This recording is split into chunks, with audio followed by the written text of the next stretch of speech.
to depth, it will may not exceed 20 mm. Okay, the span to effective depth of the beam may not exceed from 20 mm. Otherwise, if you observe in first class, that means page number 37, 23.2 class, from this the span to depth ratio it should not exceed, the deflection it should not exceed span to 250 mm. Otherwise, here I am writing here deflection should not exceed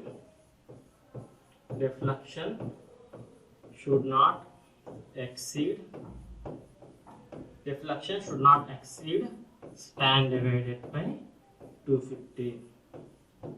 Deflection should not exceed span divided by 250. By calculating all these parameters, your design procedure will be complete. This is the complete analysis and design procedure,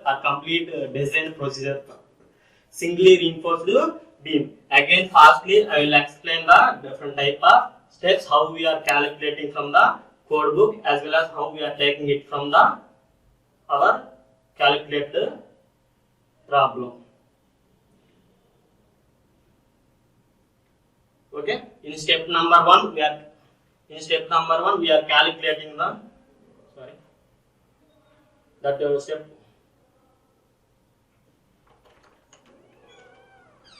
Okay, in step number 1 we are calculating the effective depth of the beam. Step number 2 we are calculating the effective span. In step number 3 we are calculating the different types of loading condition. After calculation this loading condition, we are deriving the ultimate load, and we are calculating the calculation of bending moment and shear force. For this calculation of bending moment and shear force, we are calculating the limiting moment. Based on limiting moment, we have to check whether the provided effective depth will be safe or not, as well as tension reinforcement. To resist that moment, what is the area of the steel we are providing? That class number G1 and page number 96. By using these two formulas, we can get the tension reinforcement, that is area of the steel. After this area of steel, again we are calculating maximum reinforcement as well as minimum reinforcement. After calculation of this reinforcement, we are having the check for shear. That means due to application of the load, the beam member will make failure. To resist that failure, we have to provide the stirrups. That is nothing but nominal shear. Again, from class number 40.1, page number 72, we are calculating the tau value. Based on percentage of steel, we will calculate the design strength of the steel and concrete. By calculating this design strength, you will get the both values. By comparing this, the design strength is less than the design shear stress, or design shear stress will exceed the design strength. Based on that, the stirrup reinforcement will provide. After that, finally we are having the check for deflection. That means completion of all these parameters. If you apply the load, how much amount of deflection it is going to be occurred in the beam, that is we are going to discuss. The deflection should not be exceed span to the 250. This is from page number 37 and class number 23.2. Up to now, this is the design procedure of singly reinforced beam. In next class, we will discuss about the complete design of a singly reinforced beam. Thank you. Hi everyone, welcome to the next session of design and drawing of reinforced concrete structure. In previous class, we have discussed about the design procedure of singly reinforced beam. In today's class, we will try to design one singly reinforced beam. Here I have written the problem. The given parameters as they are given as design a singly reinforced beam to shoot the following data. Okay, these are the given parameters they are asked in the question. What they are given in the problem means clear span equal to 3 meters. This problem is basically for simply supported beam. Here we have to consider this support beam as simply supported beam. Simply supported beam. Okay. Simply supported beam. Simply supported beam is the beam is just resting on the support. That is nothing but simply supported beam. If you consider here the clear span, they are given as 3 meters. Width of the support equal to 200 mm. Working live load acting on the beam as 6 kilonewton per meter, as well as they are given the stresses of the material, that is nothing but characteristic strength of the material, they are given as M20 grade of concrete, as well as they are given the Fe415 grade of the steel. In maximum conditions, they will ask M20 grade and Fe415 grade steel. For 2U, they confuse, they will ask some other parameter values. That means in some conditions, they will ask to use M25 grade instead of M20. Again, in some conditions, they will ask M250 grade instead of Fe415. While designing the problem itself, first we have to see the data. Okay. First, what I am doing means, here I am writing the given parameters. Okay. Given volume or given values I am writing here. First step I am calculating, or I am writing as where B, they are given the problem that B is the width of the support, or width of the support they are given in the problem, as well as they are not mentioned any width of the beam. Here this is the width of the support, that width of the beam also we have to assume, otherwise they will mention in the beam itself also. That means the width of the beam also they will give in the problem. That width of the support they are given as 200 mm. Width of the beam also we have to consider it as 200 mm. Okay. That means I am taking it as width of the beam as B equal to 200 mm. Width of the beam B equal to 200 mm. As well as what they are given, they are given the clear span of the beam. That clear span we have to write it as L, otherwise we can write as it as clear span. That means clear span equal to 3 meters they are given in the problem. As well as they are given the working live load. That means live load equal to 6 kilonewton per meter they are given in the problem. As well as they are given the characteristic strength of the material. That characteristic strength of the materials they are given as FCK equal to M28. That means FCK equal to 20 Newton per mm square.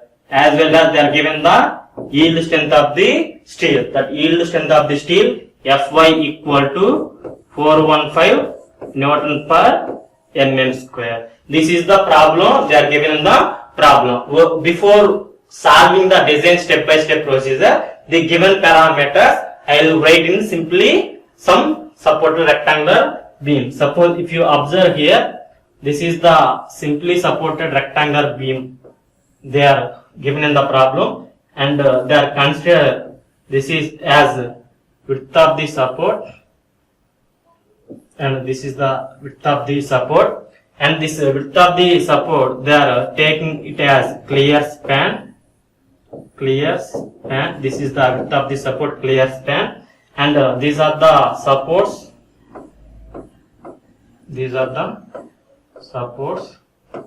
and this is the beam. Okay, this is the beam.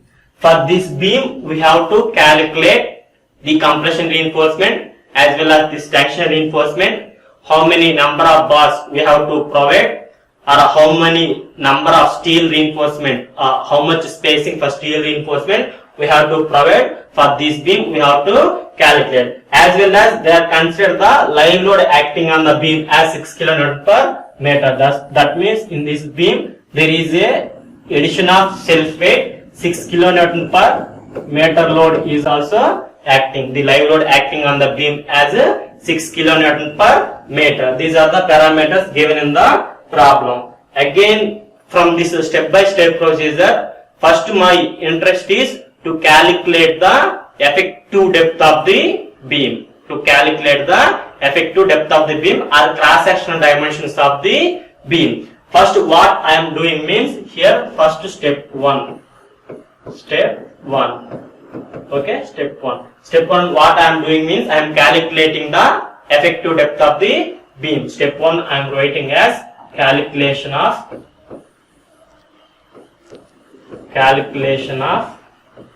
effective depth.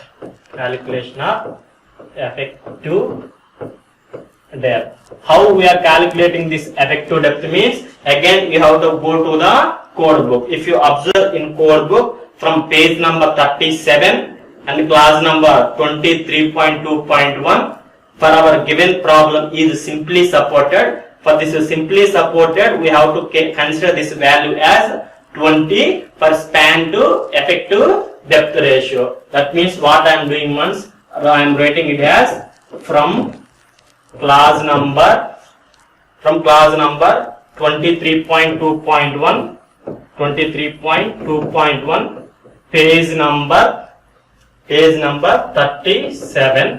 page number 37. Now I want to calculate the span to effective depth ratio. That means span divided by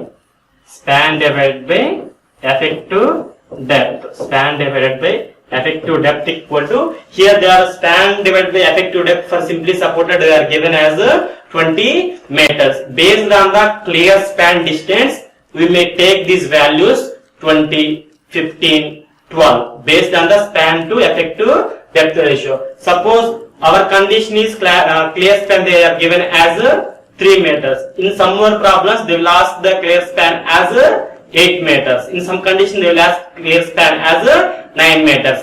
Based on that, the span to depth ratio, it will may change, but it should not exceed more than 20. In this first condition, for 3 meter span, I am taking this span to depth ratio as 20. If suppose they are asking clear span as 8 meters, instead of 20, I can take span to depth ratio as 12.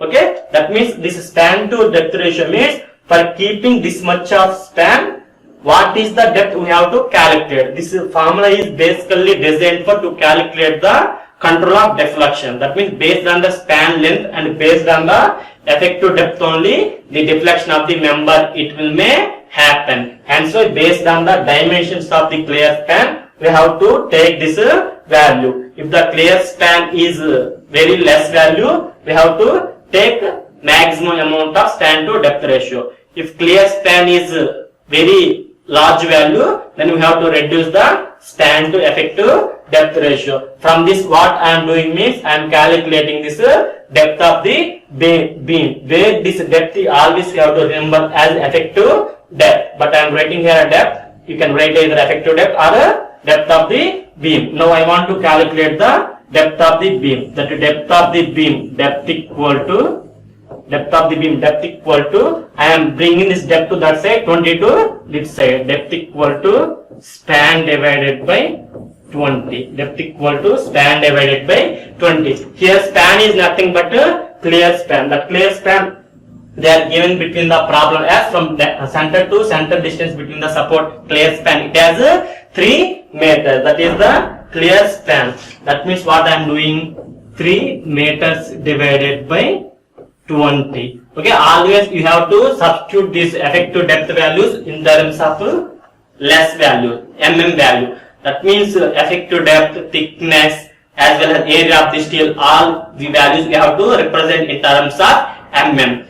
The load condition you can represent in a kilonewton or in a newton, where 3 meters I have given here. 1 meter equal to 1000 mm. From this 3 meters, what I will get 1 meter equal to 1000 mm. That means 1 meter equal to 1000 mm. By substituting this 1 meter, 3 into 1000, you will get 3000 divided by 20. 3000 divided by 20. What we will get to span to effective depth ratio, where C equal to 002 into 150. 2 into 150. This is the effective depth. We are getting it as 150. That means effective depth of the beam D equal to 150 mm. This is the calculated value. This value you can take beyond this value also. it is not necessary to take exact this value. We can increase this value also. We have some checks, that means movement checks, area of steel checks, and check for deflection, and check for shear reinforcement. In those conditions, these checks are not satisfying. In those conditions only, we have to take different values. Here the exact corrected value, we are getting it as 150 mm. But I am thinking that this 150 mm is not sufficient to calculate that moment of load. Hence, I am taking this value as effective depth value as 160 mm. I am taking this effective depth value as 160 mm. Okay. Next, this is the formula how we are calculating the effective depth. You can take 150 also, no problem. You can take 170 also, 160, 170 also,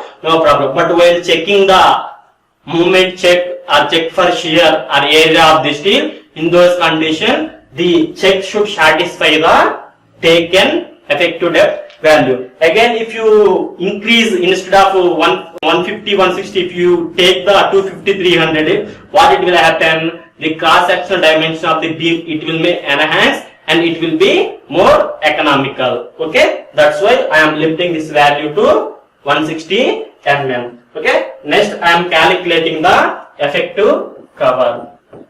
Next I am calculating the effective cover. Okay, effective cover.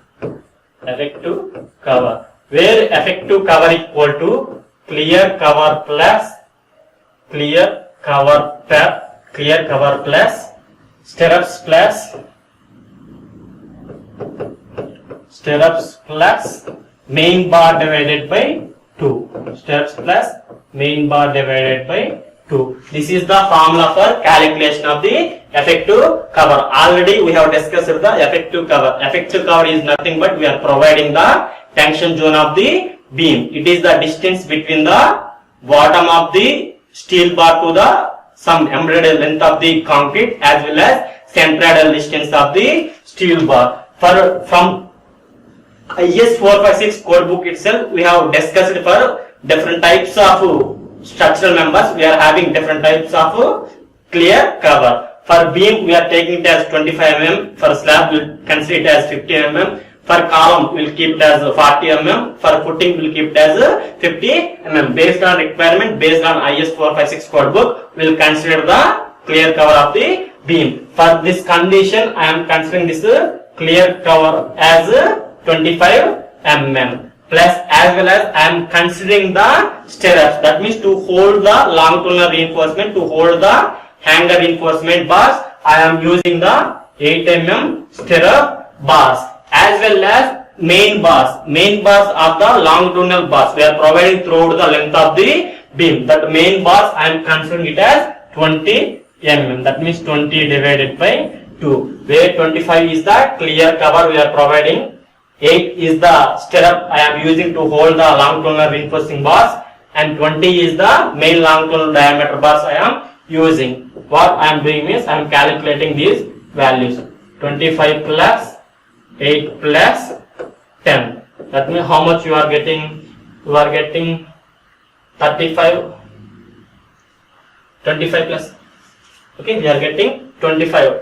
33, 43. We are getting the clear effective cover as we are getting effective cover. Effective cover we can write it as in short form as EC, where EC is the effective cover. Effective cover we are getting it as 40 mm. For simplification of my calculation, I am taking instead of this 40 mm, I am taking this effective cover value as 40 mm. It is not a problem to take the values to the nearest value.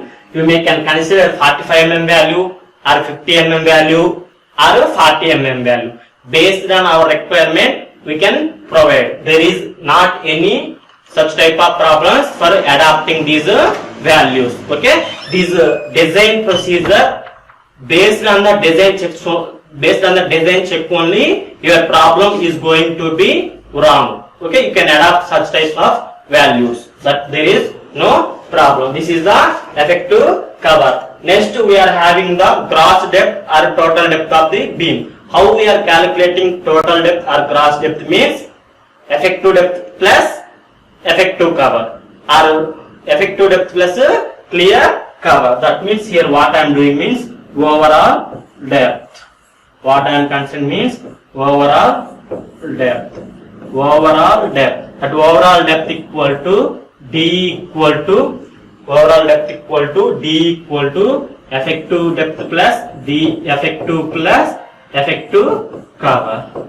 Effective cover. This is the overall depth of the beam. Effective depth we are getting that value as, we are assuming that value as 160 mm, as well as effective cover we are adapted that value as effective cover as 40 mm. That means if you consider 160 plus 40 mm, we are having the total depth of the beam as 200 mm. This is the up to now for calculation of the total depth of the beam. We have calculated the effective depth value, we have calculated the effective cover value, we have calculated the total depth of the beam. Now I will write this given values in a cross section.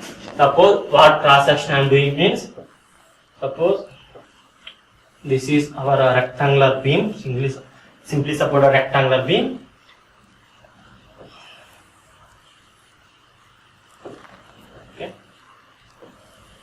Okay, simply suppose a rectangular beam. Here where this is your width of the beam, that width of the beam B equal to 200 mm. This is the width of the beam 200 mm. We are providing some reinforcing bars in the bottom zone. We are providing some reinforcement bars in the bottom zones. The reinforcing bars we are writing it as AST. To resist the stirrers, we are providing reinforcement bars in the compression zone also. This compression bars we are providing it as compression zone. And if you consider here where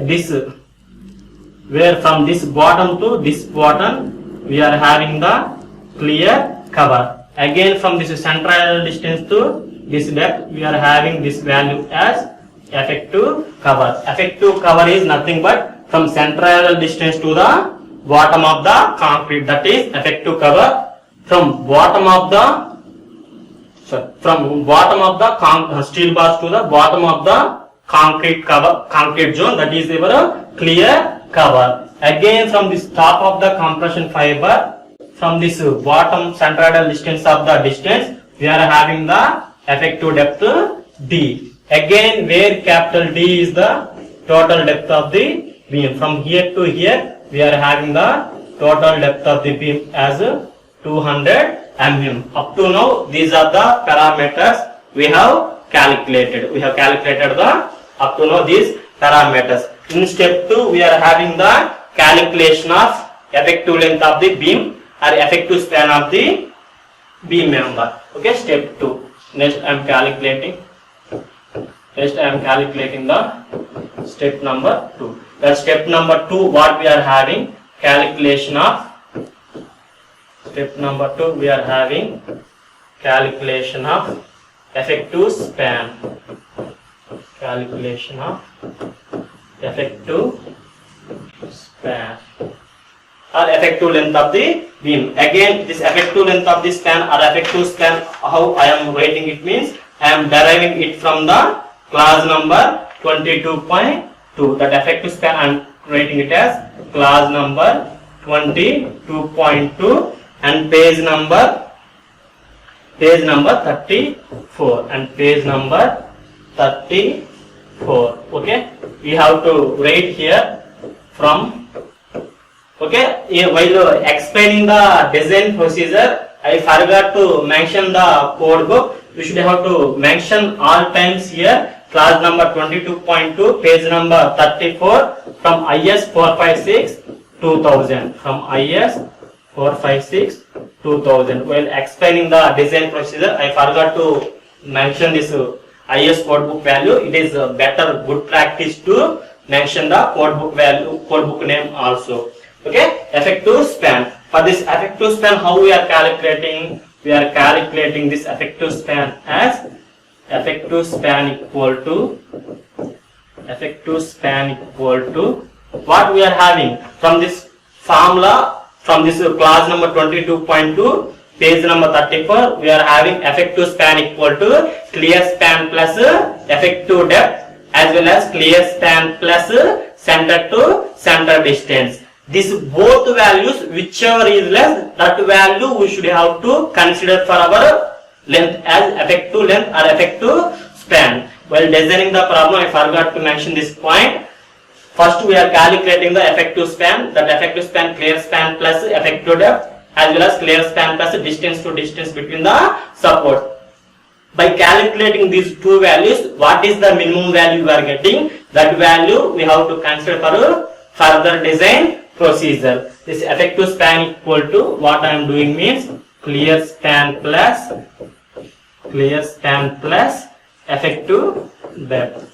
Clear span plus effective depth. Clear span, how much I am having? Clear span I am having 3 meters length of the member, and so that clear span value it will be 3000 mm. Always remember that we should have to write all dimensions either in meters or either in mm. Clear span value I am getting it as 3000 mm. Effective depth I am considering it as 160 mm and 160 mm. By substituting all these parameters, you will get this effective span as L effective equal to 3160 mm. That means 3.16 meters. This is the effective span calculation for consideration of clear span plus effective depth. Next we are having the one more formula for calculation of effective span. Again effective span equal to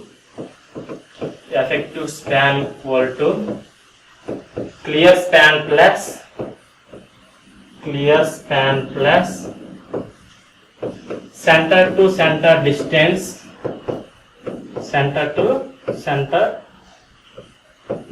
between the supports.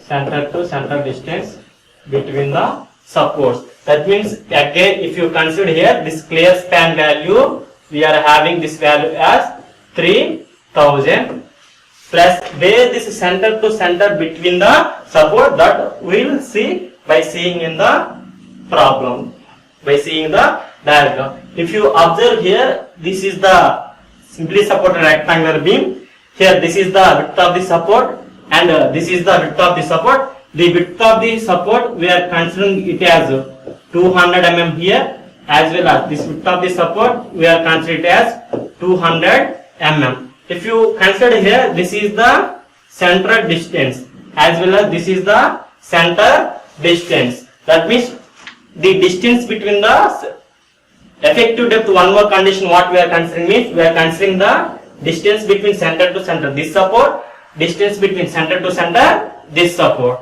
That means 200 divided by 2 plus 200 divided by 2 plus this value. Okay, understood? What we are getting? We are getting clear span plus center to center distance between the support. The clear span to center distance I am having 200 divided by 2 as well as I am having 200 divided by 2. Okay, suppose if you substitute 3000 plus, okay, 200 divided by 2, what I am having? I am having 100. Here also I am having 100. That means 200 plus 3000. What we are having? We are having 3000 plus 200. That means 3200 mm. Directly, if you have any idea, you can directly take clear span plus width of the one support. If you consider the two support, you have to half the left side support. If you have to half the right side support. Otherwise, you can directly take the width of the single support. That means 3000 plus 200. 3200. This 3200 equal to, if you divide with respect to 1000, you will get this effective span as 3.20 meter. From both these calculation of effective span, we have to consider the whichever is less. Okay, I am writing it as whichever is less. Okay, whichever is less. That means if you substitute here for this clear span plus center to center distance, we are having 3.20 meters, whereas distance with respect to effective depth we are having 3.16. Compared to 3.20, 3.16 is less value. Hence why we are adapting the length of effective span as 3.16 meters. I am mentioning here, adopt length of effective span,